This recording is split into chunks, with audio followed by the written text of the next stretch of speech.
사드 배치가 결정되면서 중국의 경제 보복에 대한 우려가 점차 높아지고 있는데요. 오늘 뉴스 Q&A에서는 이 부분 짚어보도록 하겠습니다.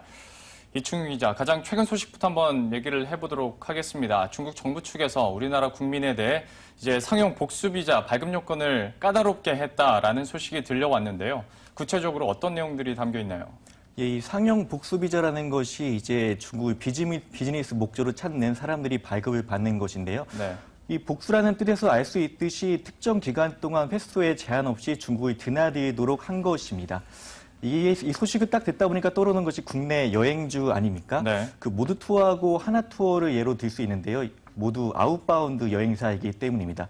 인바운드가 이제 해외에서 국내로 들어오는 걸 뜻한다면은 아웃바운드는 국내에서 해외로 나가는 것인데 그 중국 비중이 상당하다는 것이죠. 그러면 이런 관련주들에 대한 주가 흐름은 최근에 좀 어땠나요? 일단 오늘 주가 모두 투어를 보면요. 2% 넘게 일단 하락을 했고 하나투어 같은 경우는 소폭 하락세로 거래를 마쳤습니다. 그럼 이제 앞으로의 주가 전망이 중요할 텐데요.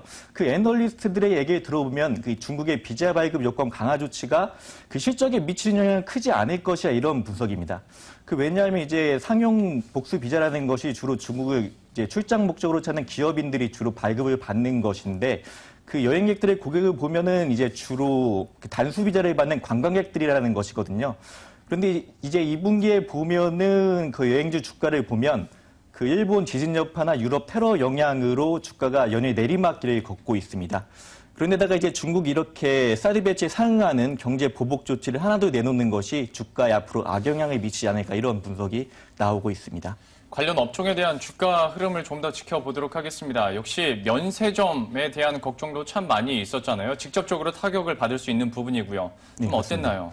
최근에도 중국인 관광객들이 국내 여행 일정을 취소한다 이런 소식이 계속 들리고 있지 않습니까? 예. 그래서 일단 면세점 영향이 큰데 면세점 대장주인 그 호텔신라 주가 추이를 보면요.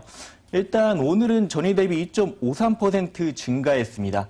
하지만 사드 배치가 결정된 지난달 8일 이후 전후로 주가 추이를 보면은 이제 9% 가까이 주가가 하락을 했거든요. 그런데 호텔신라 같은 이제 면세점 같은 경우는 서울 시내 면세점이 늘어나면서 이제 경쟁이 시발해서 실적이 악화된 영향도 있지만 이 같은 사드 관련 이슈가 계속 주가에 영향을 미칠 것으로 그렇게 분석이 됩니다. 예.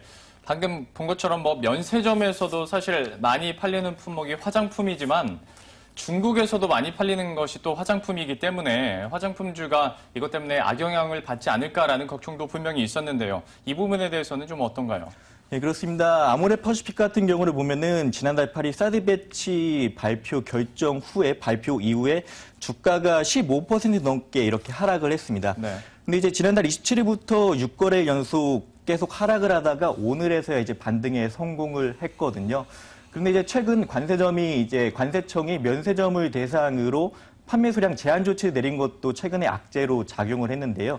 이게 뭐냐면은 그 국내 보따리상들이 면세점에서 대량으로 화장품을 사재기해서 불법 유통을 한다든지 국내로 불법 유통을 한다든지 아니면 해외로 미수출하는 것을 막기 위한 조치인데 그 1인당 구매 수량을 50개로 제한을 했거든요. 그런데 이게 일반 중국인 관광객들에게도 적용을 받다 보니까 좀 악재로 작용하지 않았나 이렇게 분석이 되고 있습니다. 예.